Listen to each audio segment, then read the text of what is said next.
You will hear a number of different recordings, and you will have to answer questions on what you hear. There will be time for you to read the instructions and questions, and you will have a chance to check your work. All the recordings will be played once only. The test is in 4 sections.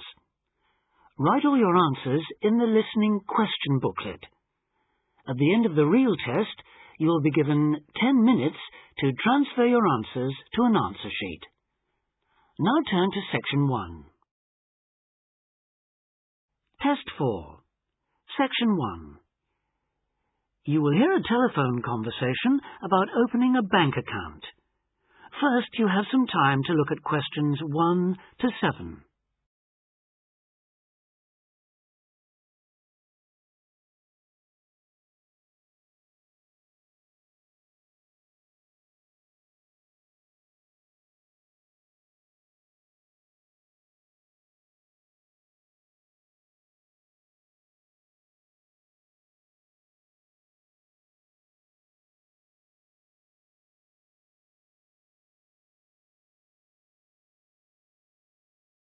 You will see that there is an example that has been done for you.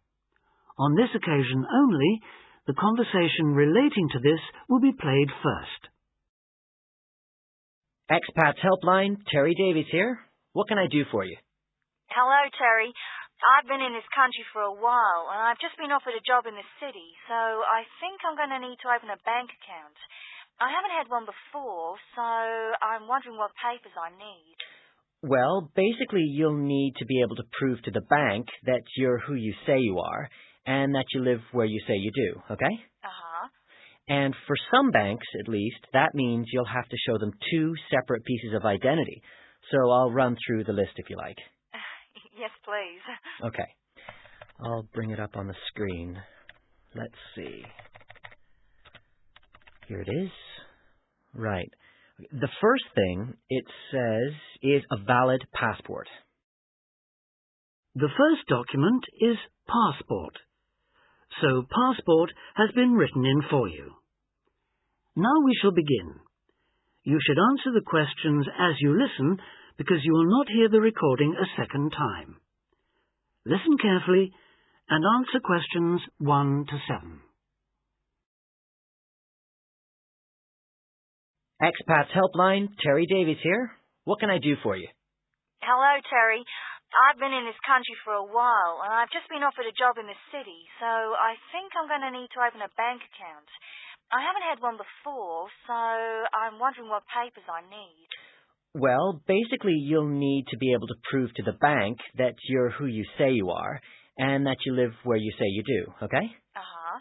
And for some banks, at least, that means you'll have to show them 2 separate pieces of identity. So I'll run through the list if you like. Yes, please. Okay. I'll bring it up on the screen. Let's see. Here it is. Right. The first thing it says is a valid passport. Mine's Australian. Yes, that would be fine, of course. The next one is a driving license, and again, one from your country would be okay. Then that's followed by birth certificate. Oh, hang on, that's only if you're under 18. Which I'm not. Right, so not that then.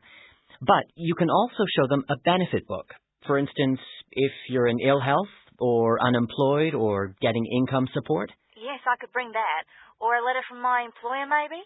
Well, that's not actually on the list, so we'll have to assume you can't. Okay. And to prove where I live?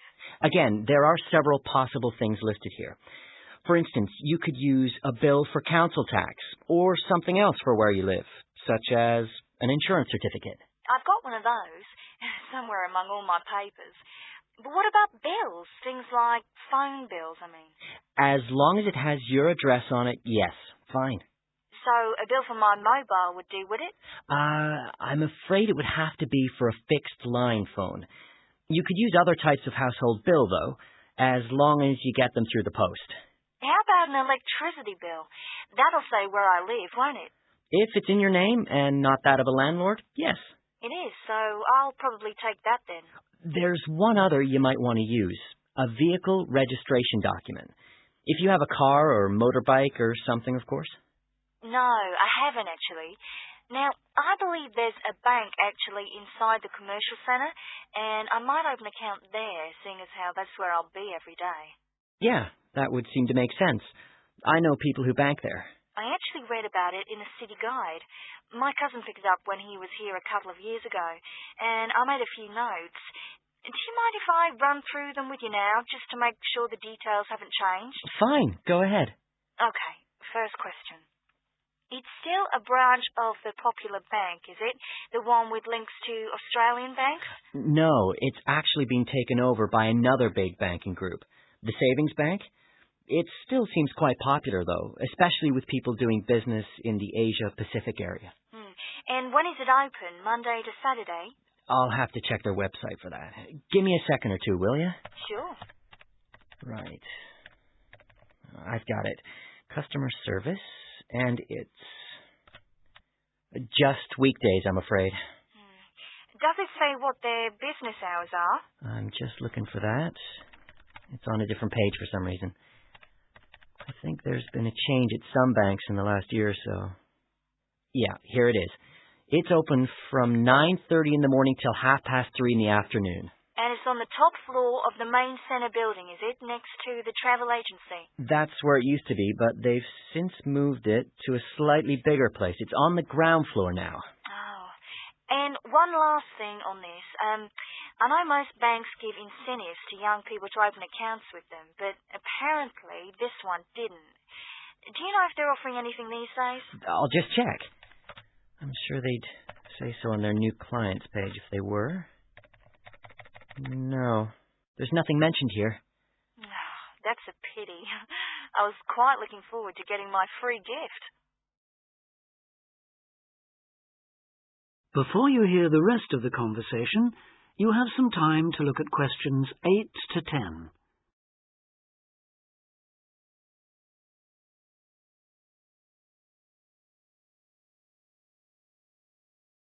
Answer questions 8 to 10.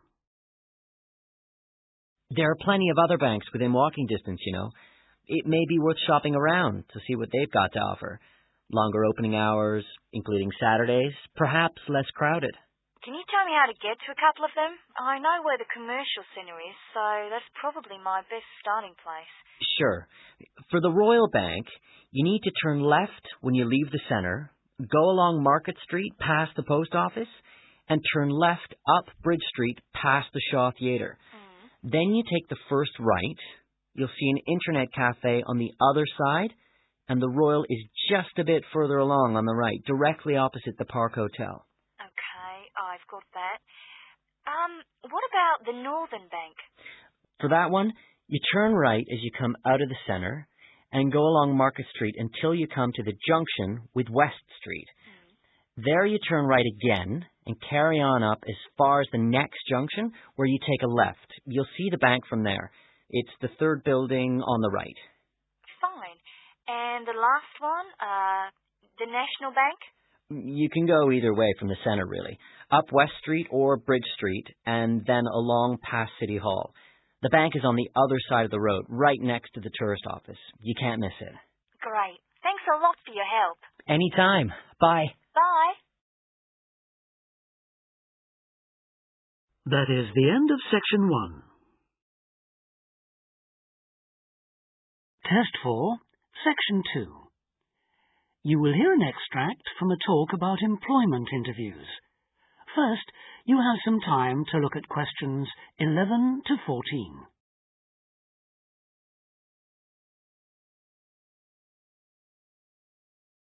Now listen carefully and answer questions 11 to 14.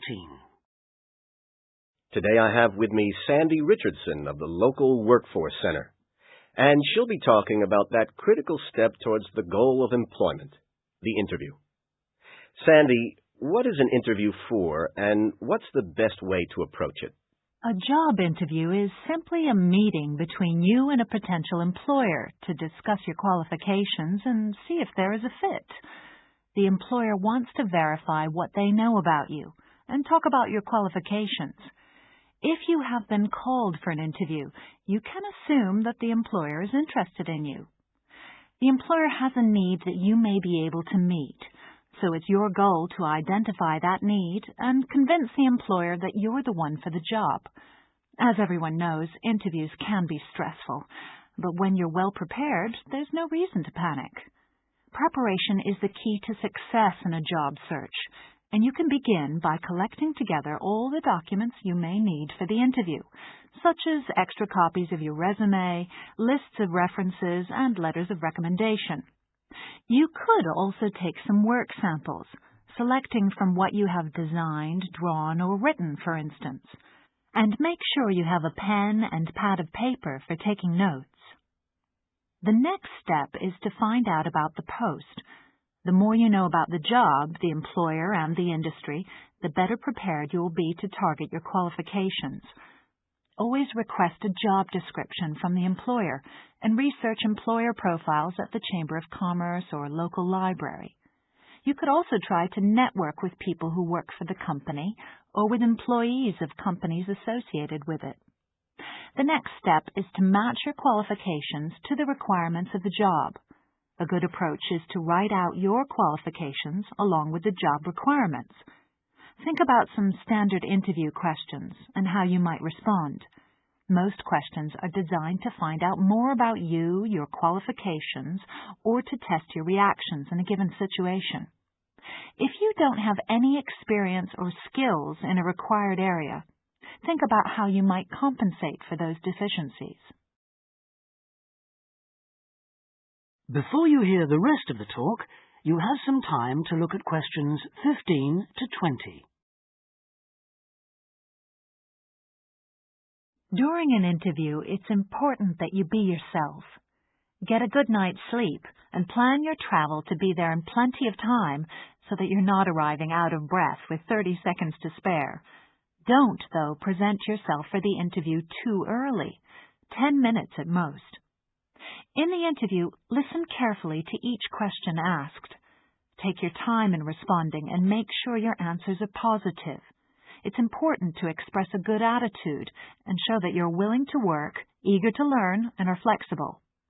If you are unsure of a question, don't be afraid to ask for clarification.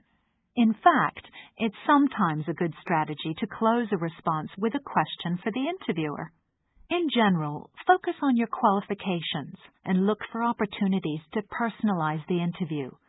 Briefly answer questions with examples of how you responded in comparable situations from either your life or previous job experiences.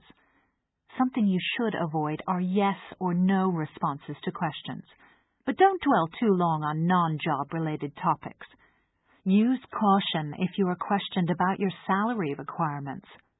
The best strategy is to avoid the question until you have been offered a job. Questions about salary asked before there is a job offer are usually screening questions that may eliminate you from consideration, so be warned. On the other hand, it isn't inappropriate to show your enthusiasm if your first impressions of the interview and of the employer are good ones. So, if the job sounds like what you are looking for, say so. Keep in mind that the interview is not over when you are asked if you have any questions.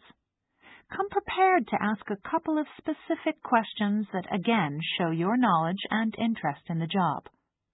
Close the interview in the same friendly, positive manner in which you started. When the interview is over, leave promptly. Don't overstay your time. Think about the interview and learn from the experience. Evaluate the success and failures. The more you learn from the interview, the easier the next one will become. You'll become much more confident. To close, here are a few more tips.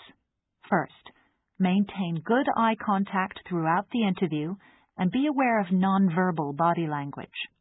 Second, dress a step above what you would wear on the job.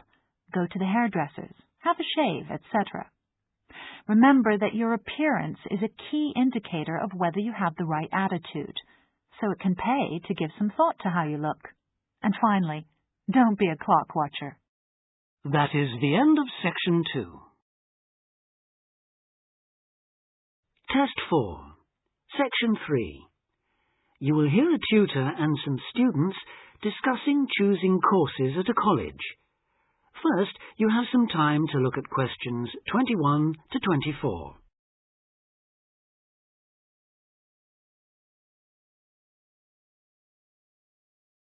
Now listen carefully and answer questions 21 to 24. As you know, this week you choose your modules for the first year of study. So this introductory meeting is aimed at helping you make informed choices. I think the best way to do this is on a question and answer basis. So, who'd like to start? Pat? Yes. There's something I've been wondering about. Will my choice affect my career opportunities? Well, for most students, the choice of Level 1 modules won't be crucial in terms of a later career. In fact, many graduate-level jobs will accept graduates from a range of degree courses. Employers will often be at least as interested in how well a student has performed academically and how the whole experience of university has developed the student as a person, as in the detail of the course options chosen. Selecting modules that will interest you and in which you think you will be particularly successful is therefore also likely to make good sense in career terms. On certain degree courses, though, module choice can be important. This applies mainly to vocational courses, where the degree confers an accredited professional training as well as university education. Usually the modules students are required to take will include all those needed to meet those professional requirements. Your academic department, in this case Chemical and Process Engineering, and the university's career service will be able to advise you, and will be pleased to help you sort out anything you're not certain about. Right. Before you hear the rest of the discussion, you have some time to look at questions 25 to 30. Now listen and answer questions 25 to 30. I'd like to ask a few things about the Applied Chemical Engineering module. Fine. What would you like to know? Well, apart from the work on practical engineering, what other topics are covered? Some that might surprise you. One that students always seem to like includes interviewing techniques, presentation skills, and producing written reports. They sound interesting. How are they taught? Through lectures, practical classes, and personal tutorials. Applied Chemical Engineering lasts all year, of course, so there's plenty of time. And what about assessment? Through project work, usually, or dissertation. Not exams as such. Is that the same for the information technology part of the module? Yes. Things like word processing and learning to create spreadsheets are tested in a similar way on this module. That's not the case in some other modules, is it? No, it isn't. Are you thinking of any in particular? Yes, I'm considering doing fluid mechanics. The work on flow analysis looks interesting, and I like the look of some of the other topics too. So, how is that module tested? That's one of those which still uses written exams. The sit-down, formal type, I'm afraid. Oh, that doesn't matter. I quite like that kind, as it happens. Pat, you've got a question.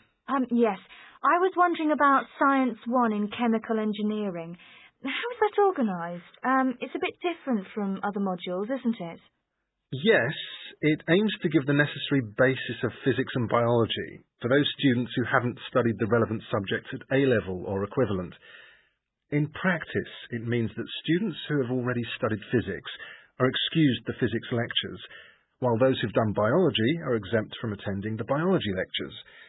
In the second part of the module, you're assessed on your project work in one of those subjects. And does the teaching approach differ too? Yes, particularly in one respect. You're encouraged to learn by working out the solutions to problems for yourself. I like the sound of that. Okay. Anything else? Yes, I believe it's possible to do a modern language as part of the course. Can you tell me a bit about the Spanish 1A module? Certainly. The main emphasis in 1A is on understanding and speaking, but students also learn to carry out some straightforward reading and writing tasks. Basic aspects of grammar are also introduced and practiced. The module comprises 36 hours of class contact, mainly in tutorial groups of 16 to 20, and students are expected to do approximately 64 hours of private study. It sounds interesting. I did some Spanish at the Cervantes Institute last year. Passed an exam, in fact. Ah, I'm afraid that means you can't do 1A. Oh.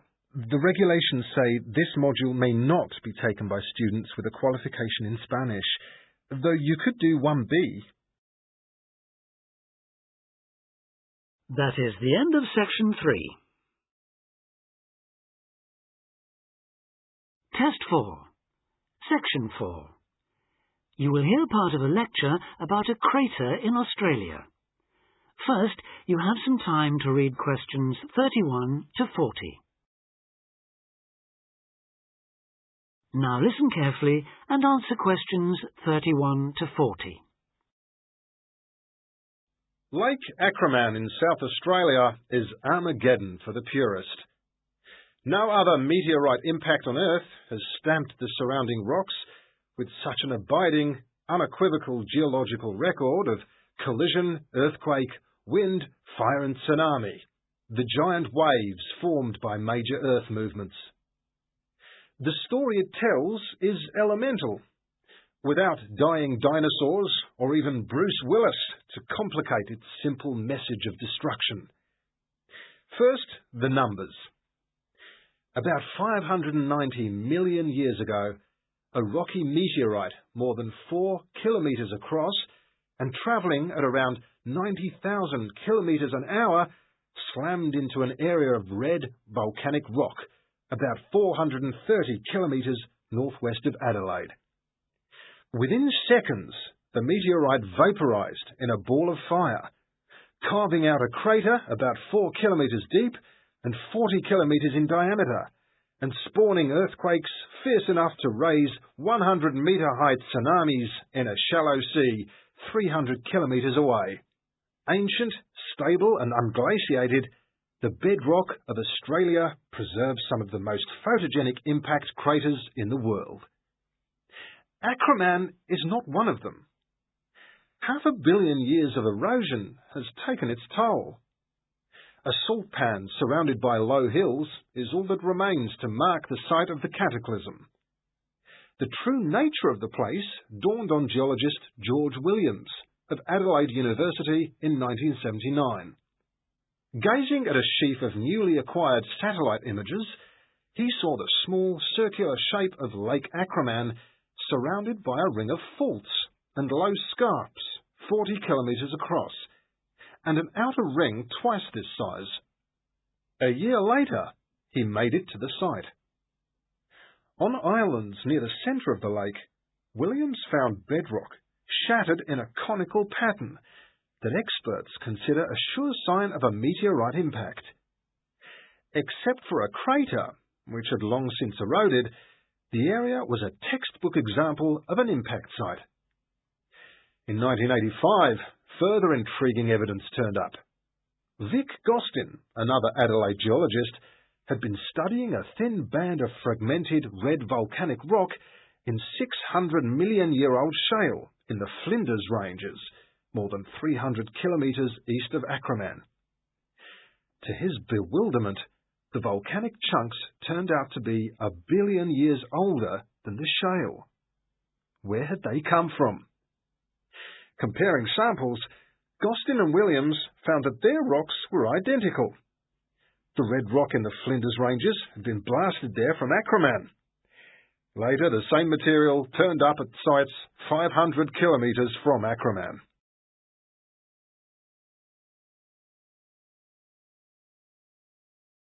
Everywhere, the bands of fragments showed the same structure.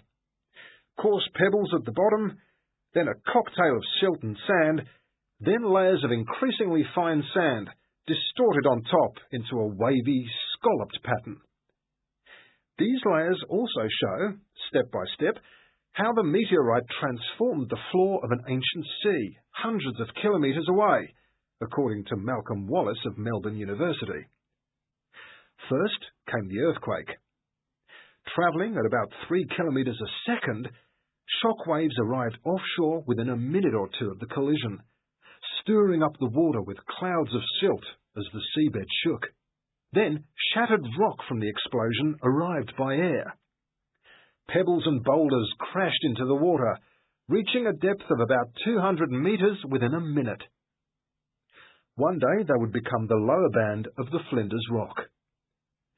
Sand took up to an hour to come to rest, finally bedding down with the silt that was also now settling on the sea floor as the effects of the earthquake died away. This mixture would eventually form the next layer. About an hour after the meteorite's impact, huge waves rolled in, leaving the ripples on the surface that later hardened into rock. Clear as mud is not an oxymoron. In Acraman, the arid, timeless Australian outback has preserved